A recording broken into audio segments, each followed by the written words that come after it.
for the last comedian of the night, give a huge round of applause for Domien Vloeberghs!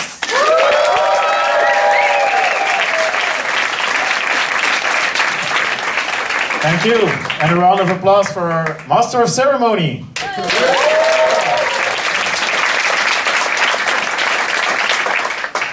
I am a real comedian. I have a couple of gigs a week, but I'm not used to performing in English. So lower your expectations, Brussels. If that's possible. Thank you. I would like to point out one flaw in the organization. It's perfect, but there's one thing. You can't go to the bathroom when you're in the backstage. And I'm a nervous peer. And you're all blocking the way.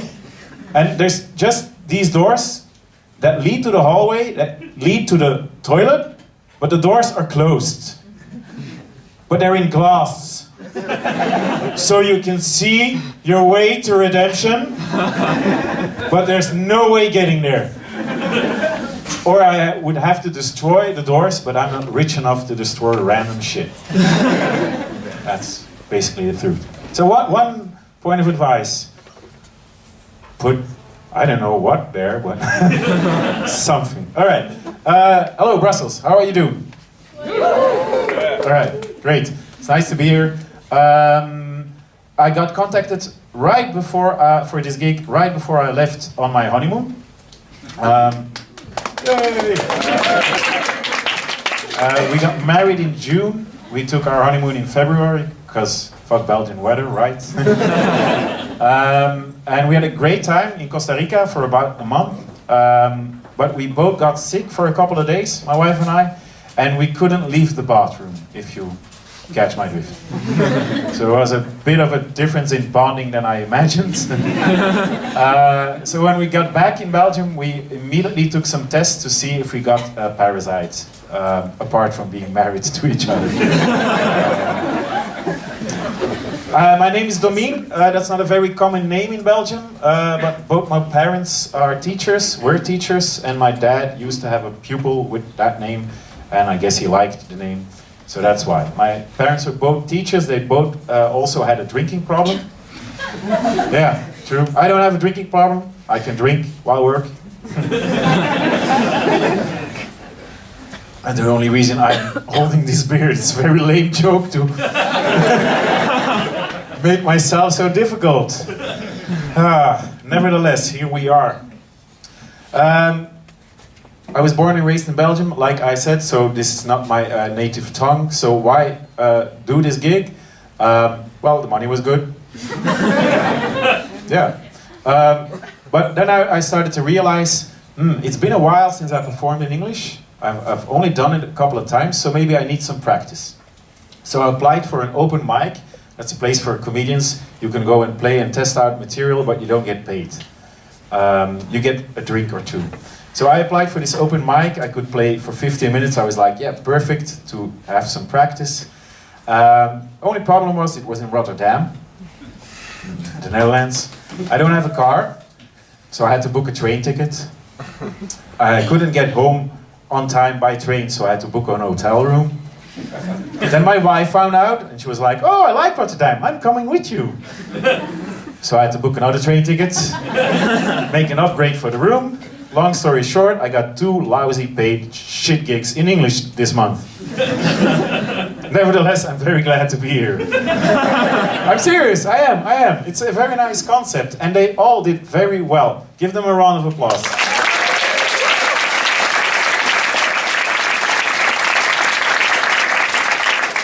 Because it's not easy, and the other way around, it would be a disaster. Comedians doing science. That would be terrible. They would like invent a sex toy or develop a joke writing machine. That's what I would do. During summer, that's our recess. We have to write new material. But I just did 2 things during summer. I went to Cactus Festival in Bruges. You know Cactus Festival? Yeah, it's a very nice festival. It was a very warm day. But luckily, in a certain area, there was a pool. Problem was, it was constantly filled with children. And I didn't bring any swimming trunks. Long story short, I'm never allowed back again at Cactus Festival. Another thing I did was lead a blind guy to the bus stop. Yeah, that might seem nice, but to be honest, it wasn't really searching the bus stop, it was just in my way. I'm sorry. That's a good laugh. Who's that?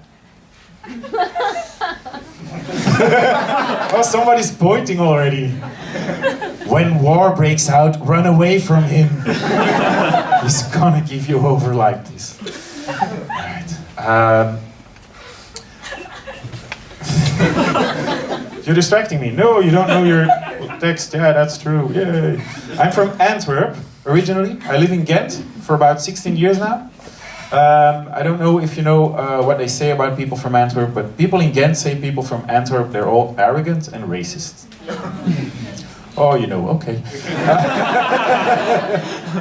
Good to hear. I always say, it's not because I'm from Antwerp, I'm an arrogant asshole. It's a pure coincidence. Not racist either. Most of my foreign laborers are friends. So. First time I did this joke, I was in Ghent in a bar, and afterwards this guy came up to me and was like, yeah, typically, a guy from Antwerp being a racist in Ghent. I was like, hey, chill the fuck out. That's a friend of mine. His name is Niels. His dad is from Uganda. That's a mate. He's from, his dad is from the Philippines, Asia. They're all your friends. They're paler than my ass. Who are you calling a racist? It was this big. Fucking Jew. Bit of a cheap shot, I confess. In real life, I'm actually pretty political correct. I have to because of my hairdo. Comes with the hairdo. But it's true. I used to work for the WWF, World Wildlife Fund. I was one of the fundraisers you meet on the street who try to convince you to do a monthly donation. You know them? Okay, I feel the sympathy. I like doing it. I was pretty good at it as well. I used to ask everybody who passed me by, excuse me, what's your favorite animal? Until this one guy responded, dead pandas.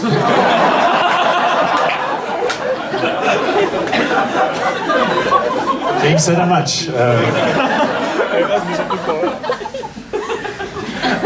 Another example I can give, and maybe the best example of how you can orientate me a little bit, is the following, and it's true. People often don't believe it, but it's true. I give refuge to somebody from Syria for quite a few years already. All right, thank you for She's 26. Very beautiful, and I recently married her. That's a detail, I do my part. And actually, she was born and raised in Belgium. Yeah, I didn't fetch her from Calais or something like that. She was born and raised in Belgium, but her roots are there. Her grandfather is from Damascus, her father is from Aleppo, and she's more from a rural neighborhood, Ninove. Never heard of it? No. Born and raised in Belgium. I didn't pick her up at any refugee camp or something like that. I was considering dropping her off there. But that's not the intention! I know it's mean. It's mean to say something like that, but we had a fight this morning. So now I mean. When she's not here. I actually want to talk to you about the fight. Yeah, I am going to do this. Can I have a little bit of light in the audience, please, if possible? Not too much, I saw them coming in. Yeah, okay. Be honest. If I look like this, I can see it. Be honest, raise your hand. Who here pees under the shower? Few hands. Respect. All the rest of you liars. Come on. Peeing under the shower is great. It's easy, it's fast, it's economical, it's ecological. it's great, but my wife is complaining, yeah, you should turn the water on first.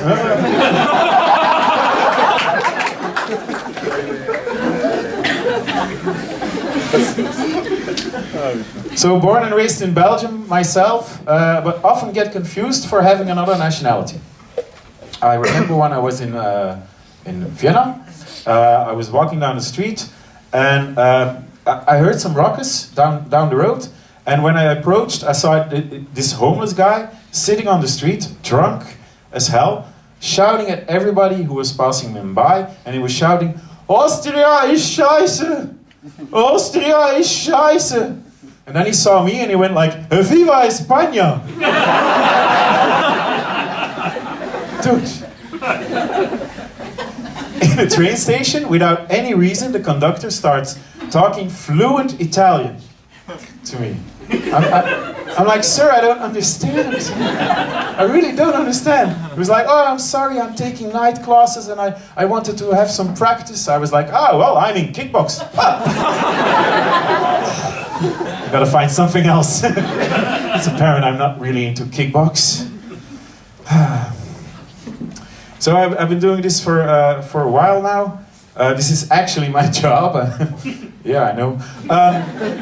It's very sweet.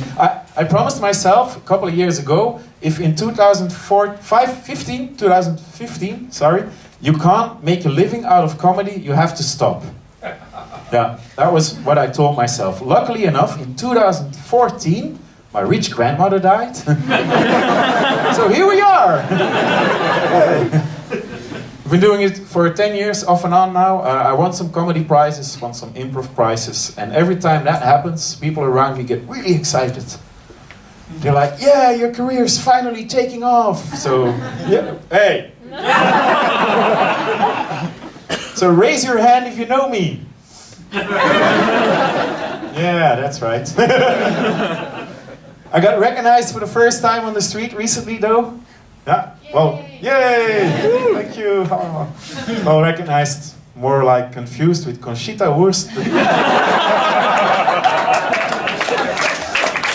Oh yeah, applaud for that. Conchita Wurst, the 10-year challenge. It's me.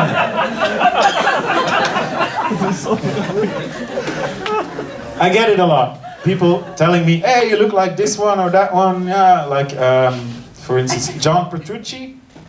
Don't know if anybody knows the guy. I didn't know him either. He's a metal guitarist, apparently. Yeah, I had to Google it, because I'm obviously more into hip-hop.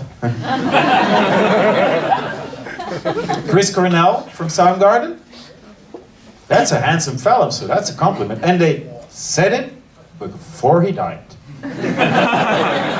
Quite clear. Johnny Depp, I hear that a lot. Mostly when I say it myself. And then Lemmy from Motorhead. You're not convinced, I can tell. But it was in a bar, and maybe it was darker than here, I don't know. But this girl came up to me, hey, you look just like Lemmy from Motorhead, but without the big wart. I said, yeah, you haven't seen my butt yet. It was a very brief conversation. And it's nonsense, I don't look like these guys. I had one guy telling me he's a Dutch painter/comedian. The first time, this is not a joke, I'm sorry. The first time I met him, he saw me, he was like, you look like someone. I like, yeah, there we go again, Jesus, Petrucci, yeah. No, man, you look like a rapper. I was like, oh, okay. And I was starting to think about all the white rappers I know. It was like, no man, not a white rapper. You look like Ludacris. I don't know if you know Ludacris. But I Googled it. I knew him, but I didn't see it. And I looked for pictures, and I saw the resemblance. So I don't look like these white motherfuckers with long hair. I look like Ludacris. Just so you know. So Google me, Google Ludacris. Do the math. What was I going to tell? I drift off from time to time. What was I saying? Ah, okay. Yeah, the long hair. It's just the dark, long hair. The same dark, long hair that gets me confused with a woman from time to time. Yeah, well, from the back. I hope that's goes without saying. But it's true. I'm at the bar with my wife, we're sitting at the counter, and there's two guys coming inside from behind us. And they immediately want to post themselves next to us because they see dark, long brown hair, two of them. So they're like, all right, let's meet them. And they're immediately trying to make eye contact while they're sitting down. Like, hello. Or I'm walking down the street, there's a bike passing me by, the guy obviously turns his head to check this out. He's always home quicker than expected. Well, we were in a restaurant recently, and the waiter approached us from behind and asked, "Did you choose already, ladies?" So I replied, "Yes, we chose not to tip you." Maybe not fair, but we got off on the wrong foot at the restaurant to begin with. Yeah, we arrived at the restaurant. It was a fancy restaurant. We had something to celebrate. We made a reservation. We arrived there. We're at the reception, but so I told you my wife's originally from Syria, so she's got a tan, or how do you say it? She's darker than I am. So for a lot of people in Belgium, unfortunately, she's immediately a foreigner. And I look like this. So we say we have a reservation, and they're like, "Oh, is it with a coupon?" I'm not joking. I'm fed up with this. I know racism is a problem, but I'm fed up with this prejudice as well. So, to make it clear, yes, I have long hair, but let me think. Do I like metal? No. Am I a vegetarian? No. Am I on welfare? No. Do I smoke weed? Well, yes. Sometimes you get lucky with your assumptions. I started smoking weed when I was 14, way too young, but I didn't think so at the time. I lived with my mom, we had a dog, and every time I wanted to smoke a joint, I went to I took the dog for a walk. Yeah, the vet was very proud of me. It was a very fit animal. Very popular animal as well, because it didn't take very long for most of the guys in the neighborhood to take the dog for a walk as well. That stopped when we fucked up. We were already gone for half an hour and we had to return because we forgot the dog. It started the show. It started the show.